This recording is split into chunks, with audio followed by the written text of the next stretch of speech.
시편 시작하는 부분에 보면 다윗의 시가용 베냐민인 구시의 말에 따라 여호와께 드린 노래라고 이 시편에 대해서 간략하게 소개가 되어 있습니다. 시가용이라는 말은 노래 또는 찬송가라는 말입니다. 시가요는 서로 다른 여러 개의 소재와 구성을 인위적으로 함께 모아놓은 통일되지 않은 노래입니다. 그래서 흥겹게 또 즐겁게 부르는 노래인데요. 사실 내용을 보면 흥겹고 즐겁게 부를 노래가 아님을 알게 됩니다. 지금 베냐민 구시의 말에 따라 여호와께 드렸다라고 되어 있는데요. 구시라는 이름을 지닌 사울의 한 친족이 있었습니다.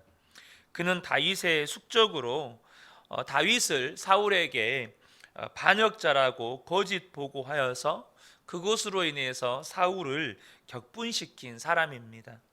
사무엘상 26장 19절을 보면 원하건대 내 주 왕은 이제 종의 말을 들으소서. 만일 왕을 충동시켜 나를 해하려는 이가 여호와이시면 여호와께서 제물을 받으시기를 원하나이다마는 만일 사람이면 그들이 여호와 앞에 저주를 받으리니 이는 그들이 이르기를 너는 가서 다른 신들을 섬기라 하고 오늘 나를 쫓아내어 여호와의 기업에 참여하지 못하게 함이니이다. 이 내용을 보면 다윗이 자신과 사울 사이를 이간시킨 이 베냐민인 구시라는 인물을 원망하고 있다는 것을 알 수 있죠. 오늘 이 시편 7편은 무고한 고소로 인해서 생명의 위협을 받은 지경에 이른 다윗이 하나님께 올려드리는 탄원 시입니다. 1절과 2절을 보겠습니다. 여호와 내 하나님이여 내가 주께 피하오니 나를 쫓아오는 모든 자들에게서 나를 구원하여 내소서. 건져낼 자가 없으면 그들이 사자같이 나를 찢고 뜯을까 하나이다. 지금 다윗은 자신이 범죄한 일이 없음에도 불구하고 지금 모함을 받아서 정말로 야비하게 모욕적인 일을 당하고 있습니다. 그런데 그때 다윗이 취한 태도가 뭐냐면 하나님께 의지하는 것이었습니다.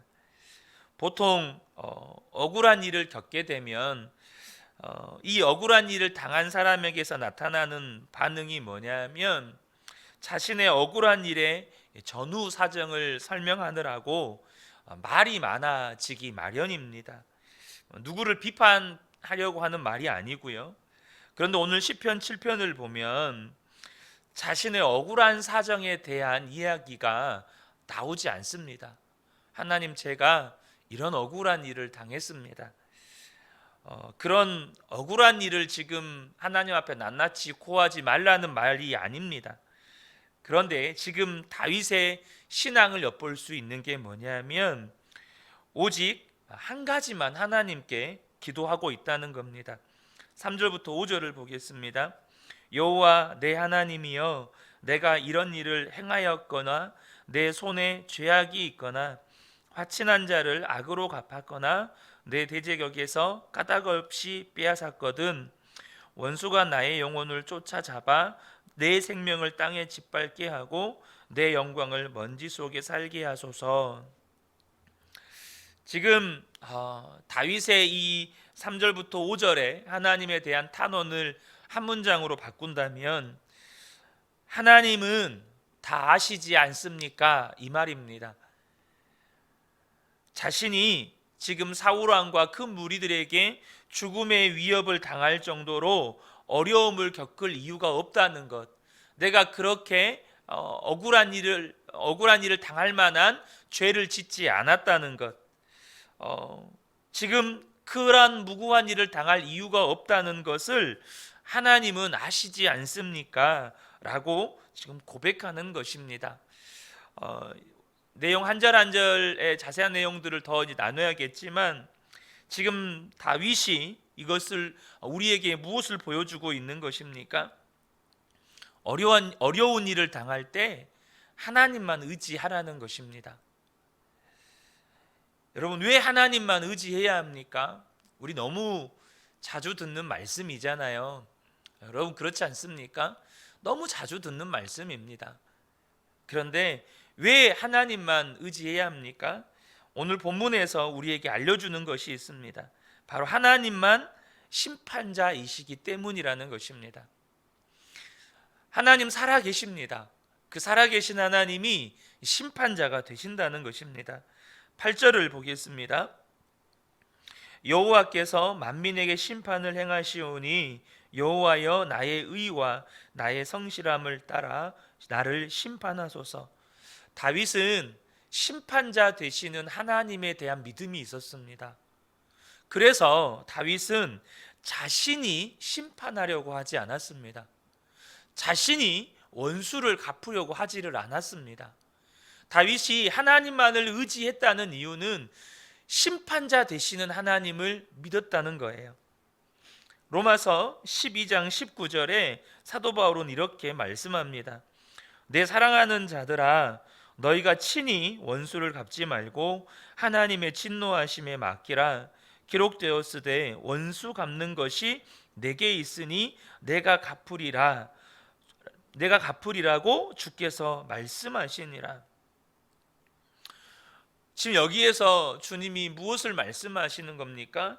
원수 갚는 것이 주님께 있다는 겁니다. 이 말이 무슨 의미일까요? 원수 갚는 것이 주님께 있다. 여러분 원수 갚는 것이 주님께 있다는 말이 무슨 의미입니까? 여러분 고린도전서 4장 3절에서 5절을 보겠습니다.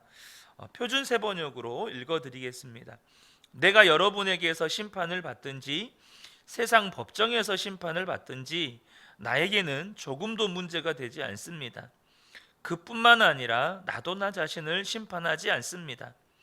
나는 양심에 거리끼는 것이 없습니다. 그러나 이런 일로 내가 의롭게 된 것은 아닙니다. 나를 심판하시는 분은 주님이십니다. 그러므로 여러분은 주님께서 오실 때까지는 아무것도 미리 심판하지 마십시오. 주님께서는 어둠 속에 감추인 것들을 훤히 나타내시며 마음속의 생각을 드러내실 것입니다. 그때에 사람마다 하나님으로부터 칭찬을 받을 것입니다. 여러분 원수 갚는 것이 주님께 있다라는 이 말의 의미 안에 우리가 반드시 기억해야 할 두 가지 의미가 있습니다. 첫 번째는 뭐냐면 심판의 권한이 오직 하나님께만 있다는 것입니다. 그러니까 이걸 역으로 이야기하면 저와 여러분에게 심판의 권한이 없다는 겁니다. 심판권이 없다는 거예요. 여러분 저와 여러분이 혹 어떤 죄를 지어서 재판을 받을 때 저와 여러분의 죄에 대해서 유죄냐 무죄냐를 판결할 수 있는 권한이 누구에게 있죠? 오직 재판관에게만 있습니다. 판사에게만 있어요.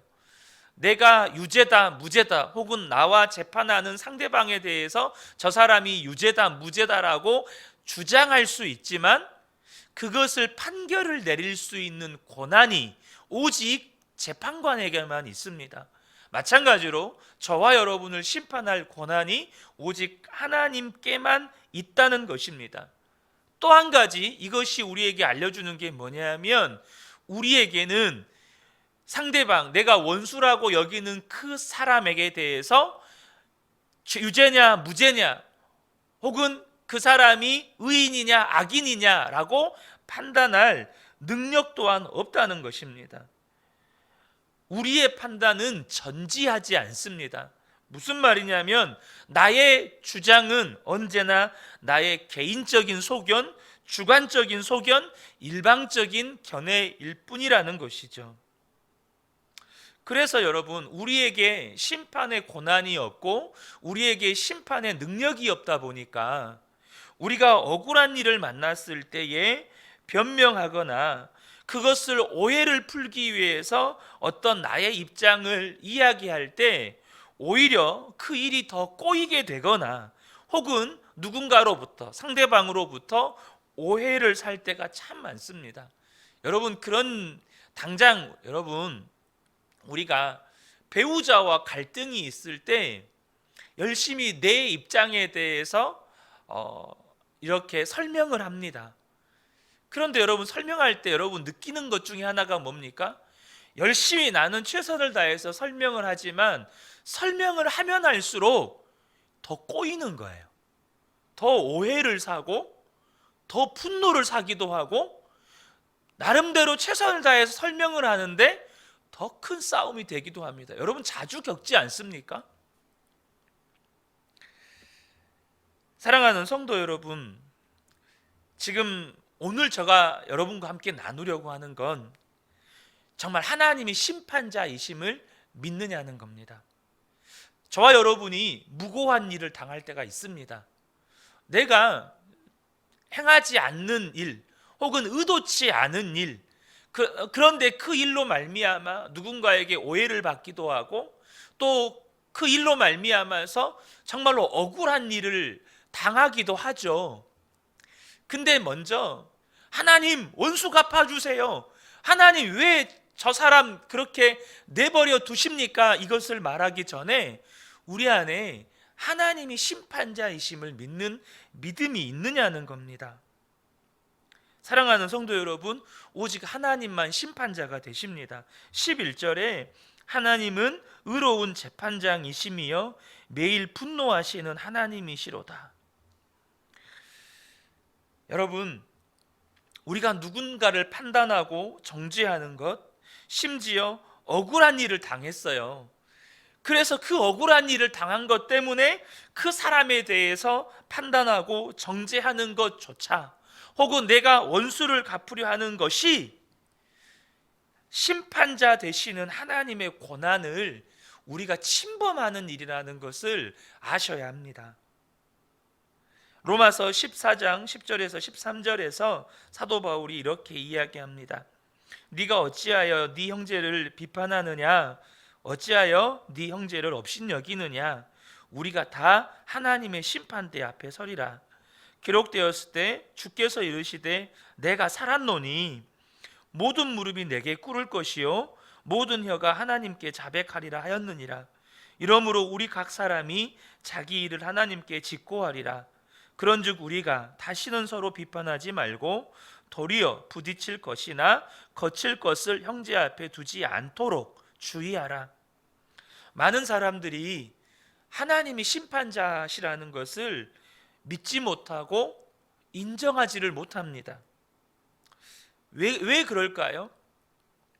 하나님이 복수해 주시면 좋겠는데, 내 억울한 일에 대해서 갚아주시면 좋겠는데, 하나님이 오래 참으시는 하나님이시라, 여러분, 그 무고한 사람이, 그 무고한 나를 고소한 그 사람이 아무런 자책감도 느끼지 않고 도리어 떵떵거리면서 너무 잘 사는 거예요. 근데 여러분 기억하십시오. 하나님이 모든 사람이 회개에 이르기 원하셔서 오래 참아주시는 겁니다. 그 사람만 오래 참아주실까요? 나를 향해서도 하나님이 오래 참아주시는 겁니다. 제가 말씀 기도회 하면서 말씀을 나눴죠. 여러분, 죄에는